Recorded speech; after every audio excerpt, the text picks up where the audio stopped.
Video skip না করে দেখতে পারেন, আশা করি ভালো লাগবে। ভিডিওটা ছিল গতকালকের, সকাল থেকে সন্ধ্যা পর্যন্ত একটা দিনের ক্লিপ রাখা হয়েছে এই ভিডিওতে। হ্যালো এভরিওয়ান, আসসালামু আলাইকুম। কেমন আছেন সবাই? বরাবরের মতো সবার সুস্থতা কামনা করছি। আমার ভিডিওটা শুরু হয়েছে ফজরের নামাজের কিছুক্ষণ পর থেকে। আমার এখনকার রুটিন হচ্ছে ফজরের নামাজ পড়ে কিছুক্ষণের জন্য আমি ছাদে যাই বাগানের ফুল ফল দেখতে, দেন সেখানে কিছু ভিডিও ক্লিপ নিতে, দেন সেখান থেকে এসে আম্মুকে রুটি বানাতে সহযোগিতা করি। যদিও এই ক্লিপে নেই, কারণ সমস্ত ভিডিও করা তো আর সম্ভব না।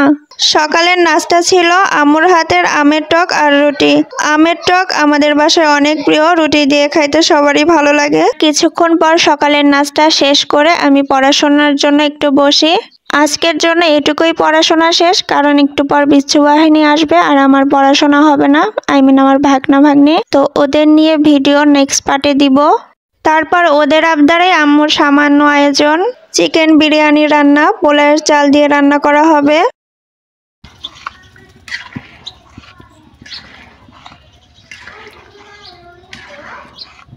বিরিয়ানির সাথে আমি টমেটো আর লেবু কেটে নিয়েছিলাম। দুপুরের খাওয়া দাওয়া শেষ করে দেন আমি রেস্ট নিতে আসছি, তবে আজকে আমার রেস্ট হবে না। তারপরেও অনেক চুপে চাপে আমার ভিডিও এডিট করার জন্য একটি স্পেস বের করে নিয়েছি। তারপর আম্মু বিকেলবেলা সেমাই রান্না করেছিল,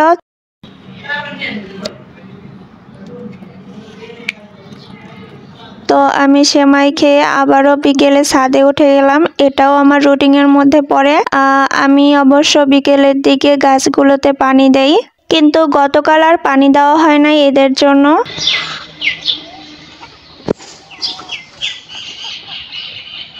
এই যে দেখতে পাচ্ছেন পিচ্চি বাচ্চাদের রান্না বান্না করার জন্য শাকসবজি এখানে রেখে দিয়েছে। আজকের ভিডিওটা আর বড় করব না, বাচ্চাদের নিয়ে নেক্সট পার্টে ভিডিও দিব। আজকের ভিডিওটা কেমন হয়েছে অবশ্যই জানাবেন আমাকে। ভালো থাকবেন, আল্লাহ হাফেজ।